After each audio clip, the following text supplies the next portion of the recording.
Welcome back. আজকে আমি class 10-এর পরিমিতি suggestion নিয়ে চলে এসেছি। পরিমিতি নিয়ে সবারই ভয় থাকে, কোন অঙ্কগুলো করব, কোনগুলো বাদ দেবো, কোন চ্যাপ্টারকে আমি ভালো করে দেখব, সেগুলো আজকে আমি আলোচনা করব। তবে আগে দেখে নেব যে পরিমিতি থেকে কীরকম নাম্বার আসে। পরিমিতি থেকে এমসিকিউ আসে 1 নাম্বার, শূন্যস্থান থাকে একটা 1 নাম্বার, সত্যমিথ্যা থাকে একটা, আর 2 নাম্বারের দুটো থাকে, 2 দুগুণে 4, আর 4 নাম্বারের থাকে হচ্ছে দুটো, 4 দুগুণে 8, টোটাল 15 মার্কস। 15 মার্কস হচ্ছে আমার পরিমিতি থেকে আসবে। 90 নাম্বারের মধ্যে 15 নাম্বার হচ্ছে পরিমিতি থেকে আসবে। তোমাদের ক্লাস 10-এ এই 5টি অধ্যায় রয়েছে।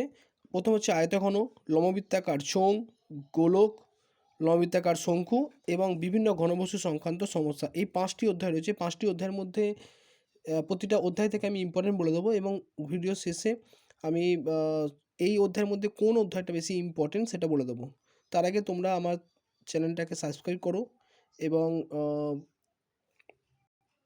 ভালো লাগলে লাইক এবং শেয়ার করো। প্রথমেই দেখো লম্ববৃত্তাকার চোঙ, এই চ্যাপ্টারটা থেকে আমি ইম্পর্টেন্ট অঙ্কগুলো বলবো।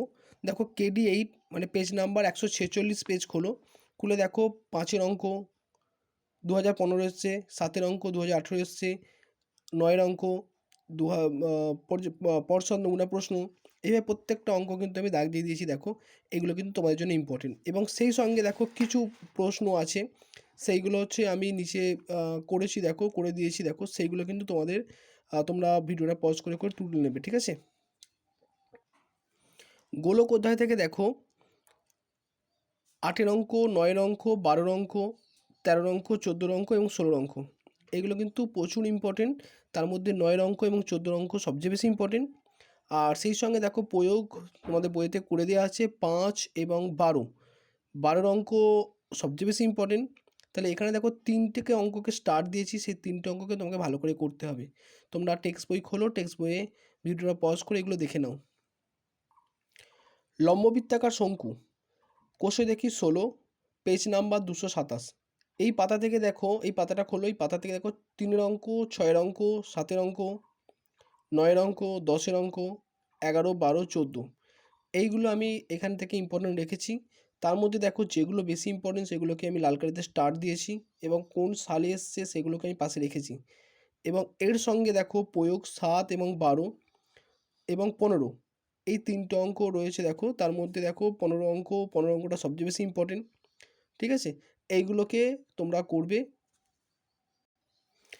এরপর আমি চলে আসি দেখো আয়তঘন অধ্যায়, পেজ নাম্বার 74, কোষে দেখি 4। এখানে দেখো 6-এর অঙ্ক, 10-এর অঙ্ক, 11 অঙ্ক, 12 অঙ্ক, 13 এবং 15, সেই সঙ্গে 17টা ইম্পর্টেন্ট। 18, 19 অত বেশি ইম্পর্টেন্ট নয়, তবু আমি রেখেছি। আর 25-এর দাগের যে শর্ট প্রশ্নগুলো 2 নম্বরগুলো আছে সেগুলো করতে হবে। এবং সেই সঙ্গে দেখো প্রয়োগ মানে কোষে দেওয়া আছে 9, 17 এবং 19, এই 3টে অঙ্ক কিন্তু তোমাদের জন্য প্রচুর ইম্পর্টেন্ট, ঠিক আছে।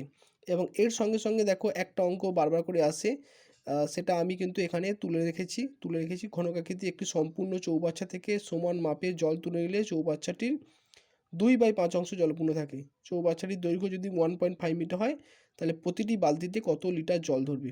এই টাইপের অঙ্ক একটা বইতে করতে দেওয়া আছে, কিন্তু বারবার করে ওই অঙ্কটাকে ঘুরিয়ে এই অঙ্কটা দেওয়া হয়, ঠিক আছে।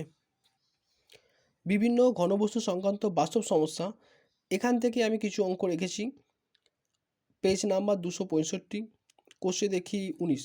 এ দেখো 2-এর অঙ্ক, 5-এর অঙ্ক, 7-এর অঙ্ক, 11 অঙ্ক, 13, 15, 18, এই অঙ্কগুলো যেগুলো দেওয়া আছে দেখো তার মধ্যে যেগুলো বেশি ইম্পর্টেন্ট সেগুলো লাল কালিতে স্টার দিয়েছি।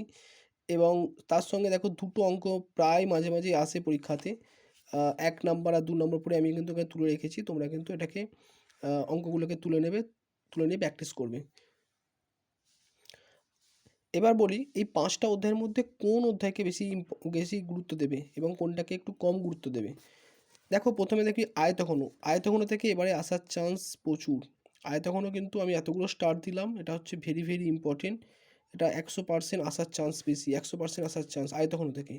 এবং একদম 5 নম্বর চ্যাপ্টার বিভিন্ন ঘনবস্তু সংক্রান্ত সমস্যা, এই চ্যাপ্টার থেকেও কিন্তু এবারে অঙ্ক আসবে। এই দুটো চ্যাপ্টার কিন্তু তোমাদের কিন্তু ভালো করে গুরুত্ব দিয়ে প্র্যাকটিস করতে হবে, একটা অঙ্ককে বাদ দেওয়া যাবে না।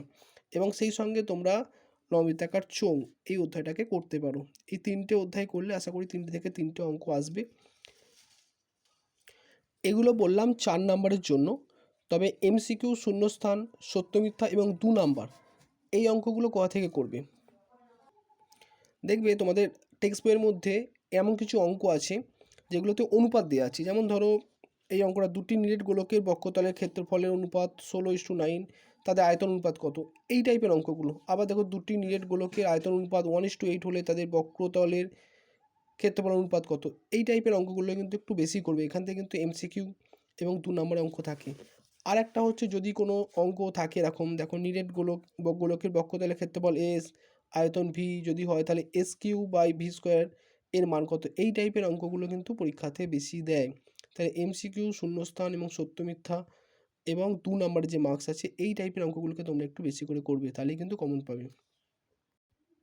তবে আরেকবার বলি, আয়তঘন এবং লম্ববৃত্তাকার চোঙ এই দুটো অধ্যায়কে কিন্তু ভালো করে করবে। এখান থেকে অঙ্ক পড়ার চান্স কিন্তু একদম 100%। এখান থেকে কিন্তু অঙ্ক আসবে। আয়তঘনটা তো সবচেয়ে বেশি ইম্পর্টেন্ট, তার সঙ্গে লম্ববৃত্তাকার চোঙ ইম্পর্টেন্ট। তোমরা এই দুটো চ্যাপ্টারকে ভালো করবে। যারা একটু মিডিয়াম স্টুডেন্ট বা একটু যাদের 5 নাম্বার নিয়ে দরকার, তারা শুধু এই দুটো চ্যাপ্টারকে একটু বেশি করে করবে, তাহলে কিন্তু কমন পাবে। আর এমনি অঙ্কগুলো করতে গিয়ে যদি কোনো অসুবিধা থাকে, কোনো সমস্যা থাকে, সেটা আমাকে কমেন্ট করবে। আর আমার চ্যানেলটিকে সাবস্ক্রাইব করো, লাইক করো এবং শেয়ার করো। এরপরে আমি ত্রিকোণমিতি সাজেশন নিয়ে আসবো। ত্রিকোণমিতি যাদের প্রয়োজন তারা আমাকে কমেন্টে ইয়েস লেখো, ইয়েস লিখে আমাকে জানাও। আশা করি সবাই 90-এর মধ্যে 15, ত্রিকোণমিতি থেকে 15-এ 15 পাবে। সকলের জন্য বেস্ট অফ লাক।